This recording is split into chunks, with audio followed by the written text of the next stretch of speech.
जब क़यामत कायम होगी। हज़रत अबू हुरैरा रज़ियल्लाहु ताला अन्हु कहते हैं, रसूलुल्लाह सल्लल्लाहु ताला अलैहि वसल्लम ने फरमाया, उस वक्त तक क़यामत कायम नहीं हो सकती जब तक इल्म न उठा लिया जाए और जब तक तुम में माल की इतनी कसरत न हो जाए कि सदका देने वाले को सदका लेने वाला न मिले। और उस वक्त तक क़यामत न आएगी कि लोग ऊंची इमारतें बनाने लगेंगे और आदमी किसी कब्र के पास से गुजरे तो कहे कि काश इस शख्स की जगह मैं होता।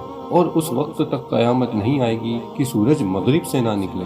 फिर क़यामत इतनी जल्दी कायम हो जाएगी कि कोई शख्स कपड़ा खरीदने के लिए देखेगा लेकिन ना खरीद पाएगा ना समेट पाएगा।